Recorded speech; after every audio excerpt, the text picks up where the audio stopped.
kita akan masuk dalam pemberitaan firman Tuhan. Malam ini kita akan belajar firman Tuhan dari 1 Petrus pasal 4 ayat 1 sampai 6. 1 Petrus pasal 4 ayat 1 sampai 6. Silakan dibuka Alkitabnya. Yang bawa handphone silakan dibuka aplikasi Alkitabnya. Kita mulai baca dari ayat yang pertama secara bergantian dan sampai ayat ke-6. Saya pertama, Bapak Ibu yang kedua, dan seterusnya sampai ayat yang ke-6. Demikian firman Tuhan. Jadi karena Kristus telah menderita penderitaan badani, kamu pun harus juga mempersenjatai dirimu dengan pikiran yang demikian. Karena barang siapa telah menderita penderitaan badani, ia telah berhenti berbuat dosa. Supaya waktu yang sisa jangan kamu pergunakan menurut manusia, tetapi menurut kehendak Allah. Sebab telah cukup banyak waktu kamu pergunakan untuk melakukan kehendak orang-orang yang tidak mengenal Allah. Kamu telah hidup dalam rupa-rupa hawa nafsu, keinginan, kemabukan, pesta pora, perjamuan minum, dan penyembahan berhala yang terlarang. Sebab itu mereka heran bahwa kamu tidak turut mencemplungkan diri bersama-sama mereka di dalam kubangan ketidaksenonohan yang sama, dan mereka memfirman Tuhan. Tetapi mereka harus memberi pertanggungan jawab kepada Dia yang telah siap sedia menghakimi orang yang hidup dan yang mati sama-sama. Itulah sebabnya maka Injil telah diberitakan juga kepada orang-orang mati, supaya mereka sama seperti semua manusia dihakimi secara badani, tetapi oleh Roh dapat hidup menurut kehendak Allah. Puji Tuhan. Lebih tepatnya firman Tuhan ini saya berikan tema dunia ini semakin terbalik. Bapak Ibu yang dikasihi Tuhan, saya lebih fokus ke ayat keempat yang mengatakan demikian. Sebab itu mereka heran bahwa kamu tidak turut mencemplungkan diri bersama-sama mereka di dalam kubangan ketidaksenonohan yang sama, dan mereka memfitnah kamu. Ya. Bapak Ibu yang dikasihi Tuhan, saya memang sengaja memberikan tema ini, dunia ini semakin terbalik. Kenapa saya mengatakan dunia ini semakin terbalik? Karena kita semua pasti memahami di zaman seperti sekarang ini sungguh teramat berat tantangan yang kita hadapi. Ya. Mencari orang yang pintar itu banyak, gampang. Mencari orang yang kaya raya itu paling kaya sekalipun gampang. Mencari orang yang paling tertinggi jabatannya ada, bisa kita temukan. Mencari orang yang paling miskin pun ada juga, tidak susah. Tapi apa yang susah dicari? Hari-hari ini yang paling susah dicari itu adalah orang jujur. Makanya tadi saya bilang, saya lebih fokus ke ayat keempat yang mengatakan, sebab itu mereka heran bahwa kamu tidak turut mencemplungkan diri bersama-sama mereka di dalam kubangan ketidaksenonohan yang sama, dan mereka memfitnah kamu. Mencari orang jujur itu sangat-sangat sulit di zaman sekarang. Jangan berpikir begini, gampang nyari orang jujur mah. Tinggal cari aja di rumah ibadah, tinggal cari aja tokoh agama. Saudara dikasihi Tuhan, tokoh agama pun, banyak pendeta pun, dan bahkan juga tokoh-tokoh agama lain yang pembohong, yang penipu, pendusta. Jadi itu tidak jadi jaminan bahwa jadi tokoh agama, mengerti firman atau pemberita firman orang jujur. Bahkan itu bisa jadi topeng bagi seseorang untuk menutupi kebobrokannya, yang seolah-olah dia orang benar, padahal sebenarnya dia itu hidup dalam ketidaksenonohan.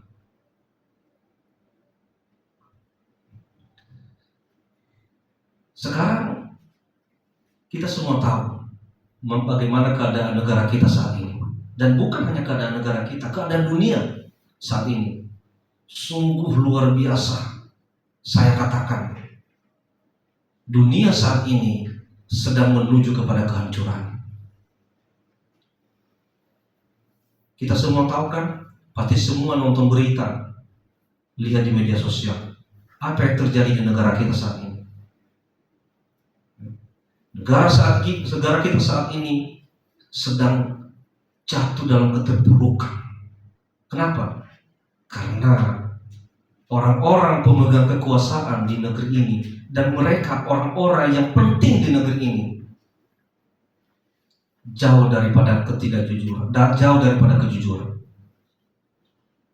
terlibat dalam ketidakjujuran, dan bahkan hanya meneriakan membela kepentingan rakyat, membela kepentingan negara, tapi ujung-ujungnya apa?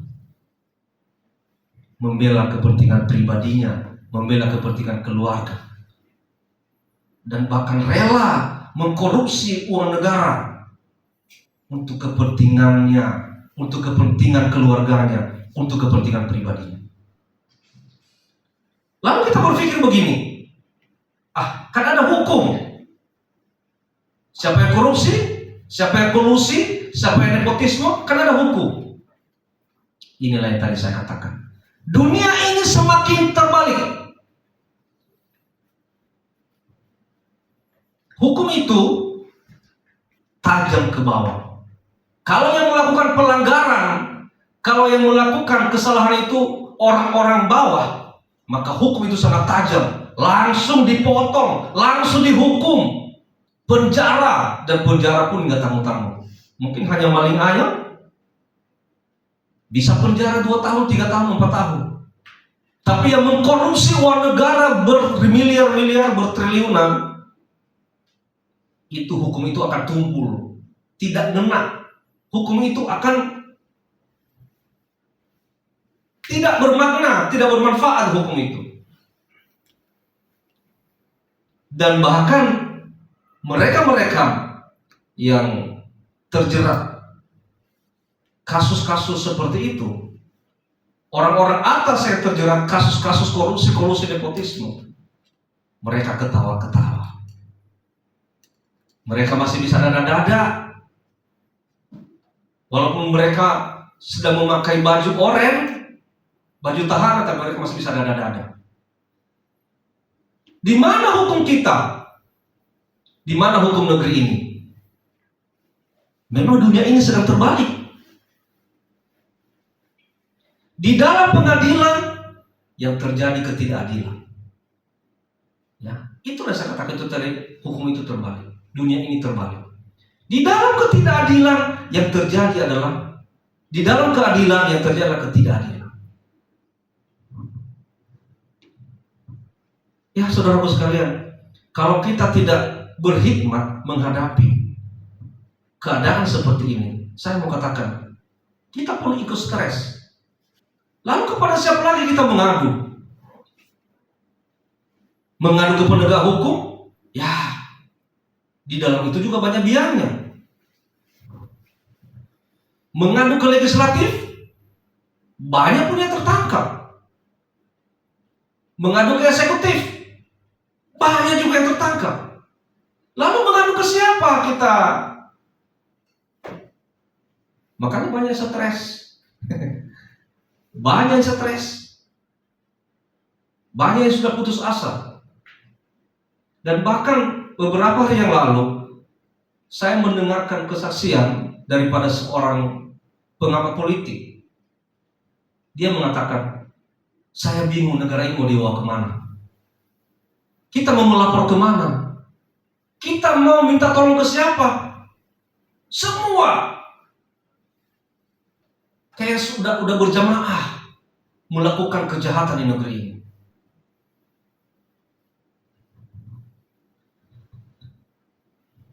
Ini tantangan bagi kita, saudaraku sekalian. Kita anak-anak Tuhan, mungkin karena kita belum ada di dalamnya, mungkin kita mengatakan, jahat dia, sungguh jahat orang itu, sungguh jahat petinggi-petinggi negeri ini. Pertanyaannya gini, gimana kalau kita ada di dalamnya? Sekarang kan kita tidak pernah melihat duit 10 miliar kan? Kita nggak pernah melihat duit 500 miliar kan? Kita nggak pernah melihat duit 1 triliun. Makanya kita mengatakan, wah jahat. Itu kan uang negara, kenapa sih dipakai? Coba kalau kita ada di dalamnya. Sebenarnya ujiannya di sini. Dan terbukti saudaraku sekalian, banyak juga anak-anak Tuhan yang duduk di situ dan terlibat. Dan mereka sekarang ada di dalam jeruji besi. Jadi benar yang firman Tuhan katakan, uang adalah akar dari kejahatan. Uang itu sangat-sangat berkuasa. Dalam uang itu, roh jahat itu sungguh-sungguh ini saudaraku sekalian. Sungguh besar roh jahat di dalam uang itu. Makanya kalau kita sampai tidak bisa mengendalikan uang, uang itu akan mengendalikan kita. Dari mana kita lihat kalau uang itu mengendalikan kita? Ketika engkau mengalahkan ibadahmu, ketika engkau mengalahkan persekutuanmu dengan Tuhan hanya untuk mencari uang. Ketika engkau mengorbankan Tuhan hanya karena uang, berarti disitulah uang berkuasa atas hidupmu. Ya, ada beberapa staf saya di kantor begini, Pak, bagaimana nih Pak? Saya ditekan, suruh nyari uang. Saya ditekan. Yang penting saya nggak mau tahu. Yang penting kamu harus dapat duit, store. Saya bilang sama dia begini, silakan aja. Cuma ingat ya, ketika kamu di penjara, paling nanti pimpinanmu datang begini, Mas, makanya kalau kerja itu yang benar. Mas apa? Lihat aja nanti. Saya udah banyak ngalamin kayak gitu. Kita disuruh nyari uang, dia nggak mau ditransfer, nggak mau. Dia nggak mau terlihat identitasnya bahwa dia menerima uang. Yang penting dengan berbagai cara, yang penting dia terima uang itu tanpa terlihat identitasnya. Lalu ketangkap misalnya, dia bilang saya nggak tahu. Emangnya uang itu melalui rekening siapa? Dilihat. Oh saya nggak tahu itu. Lalu kamu di penjara. Ketika kamu di penjara, lalu kamu bilang apa? Saya disuruh. Mana buktinya? Ketika kamu di dalam penjara, paling nanti bosmu datang begini. Makanya Mas, kalau kerja itu yang benar. Itulah pembelaan dirinya. Dan kamulah yang di penjara. Oh gitu ya Pak? Silakan saja. Karena saya tidak bisa mengawasi kamu 24 jam. Silakan aja.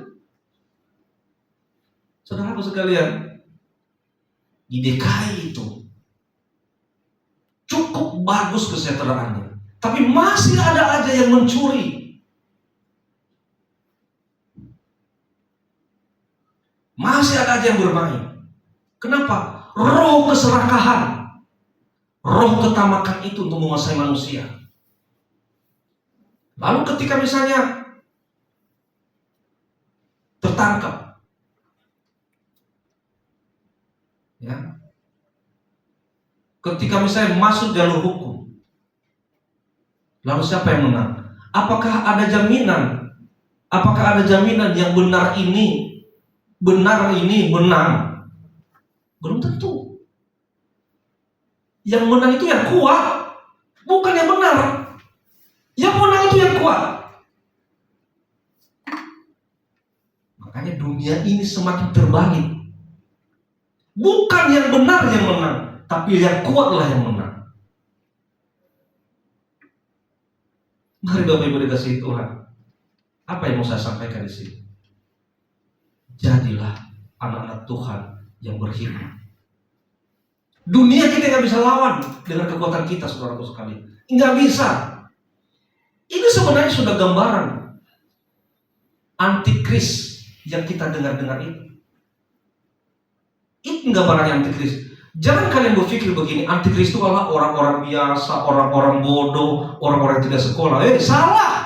Antikris itu adalah orang-orang hebat, orang-orang pintar, Orang-orang yang berkuasa, itulah antikris. Dan inilah gambaran yang terjadi saat ini, saudaraku sekalian. Ketika dunia ini semakin terbalik, di dalam pengadilan terjadi ketidakadilan, inilah rambu-rambu terjadi akhir zaman itu. Ya, saudara gak dikasih Tuhan. Namun saya mau sampaikan di sini. Kalau kita lihat kondisi dunia saat ini, kondisi negeri kita saat ini, mungkin kita putus asa, hilang pengharapan. Tapi saya mau sampaikan, kita masih ada harapan. Siapa harapan kita? Harapan kita adalah orang-orang percaya. Puji Tuhan. Haleluya. Tinggal itulah harapan kita, orang-orang percaya. Orang-orang percaya yang sungguh-sungguh di dalam Tuhan. Tinggal itulah harapan kita, yang datang sebagai garam dan terang di tengah-tengah dunia ini. Dunia yang sudah semakin membusuk dengan keadaannya. Dunia yang sudah semakin bobrok. Dan bahkan kalau diumpamakan sebagai makanan seperti daging, sudah membusuk, bau bangkai. Mengarah ke sana dunia ini, mengarah ke dalam kebusukannya. Harapannya siapa? Inilah orang-orang percaya. Inilah orang-orang yang percaya dalam Kristus, yang datang sebagai garam dan terang. Datang sebagai garam yang bisa mengawetkan itu kembali, yang bisa memperbaiki itu kembali. Lalu kita mengatakan, bagaimana saya bisa memperbaiki dunia ini? Bagaimana saya bisa memperbaiki bangsa ini? Siapa saya? Saudaraku sekalian, doa orang benar sangat besar kuasa. Kalau kau hidup benar, kalau kau hidup sungguh-sungguh dalam Tuhan, maka doamu itu adalah sangat-sangat besar di hadapan Tuhan. Kau doakan negeri ini, doakan bangsa ini. Percayalah, dengan doa kita semua, negeri ini, bangsa ini, dan bahkan dunia ini, Tuhan akan berkati. Di dalam kebusukannya, kita datang sebagai garam, mengawetkan itu kembali, memperbaiki itu kembali dengan doa kita, dengan sikap kita. Makanya saya katakan, ketika kita pun ada di dalam itu, ada di dalam birokrasi, ada di dalam lingkungan swasta, atau dimanapun, jadilah garam yang memberikan rasa, jangan menjadi tawar. Saya baca ya, ada firman Tuhan tentang garam ini, saya baca. Nah, Matius pasal 5 ayat 13 dikatakan begini, jika garam itu menjadi tawar, dengan apakah ia diasinkan? Tidak ada lagi gunanya selain dibuang dan diinjak orang. Kita ini adalah garam dan terang di tengah-tengah dunia ini. Tetapi kalau engkau tidak berlaku seperti garam, engkau orang percaya yang tidak sungguh-sungguh, tidak punya rasa, bahkan engkau pengkhianat Tuhan. Dan mungkin engkau juga pengkhianat bangsa ini. Ingat, jika garam itu menjadi tawar, kita menjadi tawar. Dan kalau sudah tawar, dikatakan, dengan apakah ia diasingkan? Kalau kita sudah tawar, tidak punya rasa, dikatakan, dengan apa lagi dia diasingkan? Dikatakan, tidak ada lagi gunanya selain dibuang dan diinjak. Ketika kau tidak punya makna, ketika kau menjadi orang yang tidak berguna di tengah-tengah bangsa ini, dikatakan engkau dibuang dan diinjak. Di mata Tuhan pun tidak ada artinya. Di mata Tuhan pun kita ini tidak ada gunanya ketika kita menjadi orang-orang yang tidak bermakna. Ketika kita ini menjadi orang-orang yang tidak berguna. Ketika ini kita menjadi orang-orang yang tidak ada rasa. Kenapa? Bagaimana dibilang ada rasa? Lah, datang kepada Tuhan juga ogah-ogahan. Nggak ada empatinya sama orang lain. Tidak mau melihat orang lain senang. Tidak mau melihat orang lain maju. Tidak mau melihat pelayanan maju. Tidak ada niat untuk memajukan pelayanan. Tidak ada niat untuk membawa orang dalam kebenaran. Yang ada di pikirannya apa? Gimana caranya supaya aku, dan aku. Gimana caranya supaya aku beruntung? Gimana caranya supaya aku? Yang penting aku semuanya. Lama-lama hidupnya jadi, dirinya jadi Tuhan baginya. Lama-lama dirinya dia sembah. Dirinya menggantikan Tuhan baginya. Saudara yang kasih Tuhan, dikatakan bahwa di bawah matahari, ya, ada lagi yang kulihat di bawah matahari, di tempat pengadilan, di situ pun terdapat ketidakadilan, dan di tempat keadilan, di situ pun terdapat ketidakadilan. Kalau kita baca Pengkhotbah pasal 3:16, tadi saya sampaikan berkali-kali bahwa di bawah matahari ini, artinya di bumi ini, agak susah sekarang kita menemukan namanya kejujuran itu. Mencari orang jujur sekarang susah. Ya, jadi kita tapi jangan putus pengharapan. Haleluya. Jangan putus asa. Ada Bapak Guru di negeri ini. Haleluya. Ada jemaat GPI Geremisata di negeri ini. Haleluya. Dengan adanya kita, dengan adanya anak-anak Tuhan, dengan adanya pengikut Kristus di tengah-tengah dunia ini, itulah yang menjadi terang. Itulah yang menjadi terang. Percayalah, kalau orang-orang pengikut Kristus ini semua sungguh-sungguh dalam Tuhan, maka negeri ini pasti akan Tuhan berkati. Haleluya. Tuhan akan berkati saudaraku sekali. Nah, saya mau katakan, sekalipun dunia ini serasa semakin terbalik, tapi firman Tuhan mengatakan, hiduplah sebagai anak-anak terang, karena terang hanya berbuahkan kebaikan dan keadilan dan kebenaran. Hiduplah sebagai anak terang. Ya, saya ingatkan semuanya, jangan menjadi orang yang suam-suam kuku, jangan menjadi orang yang cuek, jangan menjadi orang yang tidak punya empati, ya. Jangan menjadi orang yang merasa bisa tanpa Tuhan. Saya menyampaikan beberapa minggu yang lalu, itu ciri-ciri orang fasik. Merasa kuat, tidak takut dengan Tuhan. Milikilah rasa empati, milikilah rasa mencintai Tuhan, mengasihi Tuhan. Jangan kompromi dengan dunia ini. Engkau mencari keadilan di negeri dunia ini susah. Engkau mencari kejujuran di dunia ini susah. Tapi mulailah dari dirimu sendiri. Tanya sama Tuhan. Tuhan, apakah saya sudah jujur di hadapan-Mu? Tanyakan sama Tuhan. Tuhan, apakah saya dikuasai oleh dunia ini atau saya menguasai dunia ini? Kalau saya dikuasai oleh dunia ini, berarti saya tidak bebas untuk datang kepada Tuhan. Tapi kalau saya menguasai dunia, saya menguasai kuasa-kuasa yang ada di dalam dunia ini, maka saya bisa bebas. Termasuk keinginan daging saya pun, saya akan melawan, saya akan kuasai. Dia tidak akan bisa mengganggu saya, menghalangi saya datang kepada Tuhan. Itulah doa kita. Jangan kompromi dengan dunia ini. Karena kalau kau kompromi dengan dunia ini, maka kau menjadi musuh Allah. Tapi kalau kau bersahabat dengan Allah, maka kau jadi musuh dia. Tinggal pilih. Mau jadi musuh dunia atau menjadi musuh Allah? Kalau saya siap menjadi musuh dunia. Yang penting saya jadi sahabatnya Allah. Amin. Jadilah sahabatnya Allah. Kalau kau jadi sahabat Allah seperti Abraham, maka engkau tidak akan pernah terlupakan oleh Dia sedetik pun. Engkau ada di pikiran Tuhan, di dalam hati Tuhan. Engkau akan diingatnya terus. Dan ketika kita ada di dalam Tuhan, maka dikatakan, mintalah, maka engkau akan mendapatkan. Ketok pintu, maka pintu dibukakan bagimu. Itu janji Tuhan. Jangan bertanya-tanya, loh Tuhan saya udah minta terus, kenapa enggak dapat-dapat? Koreksi dulu dirimu. Tuhan saya udah mengetok pintu terus dengan berdoa, tapi kenapa enggak dibukakan? Koreksi dirimu. Engkau udah sungguh-sungguh enggak dalam Dia? Engkau sudah di dalam Dia belum? Kalau belum, bertobatlah saatnya. Ingat, tidak ada yang bisa kita harapkan dalam dunia ini. Dunia ini terbalik. Ya. Engkau tidak bisa menemukan keadilan di dunia ini. Engkau tidak bisa menemukan kejujuran di dunia ini.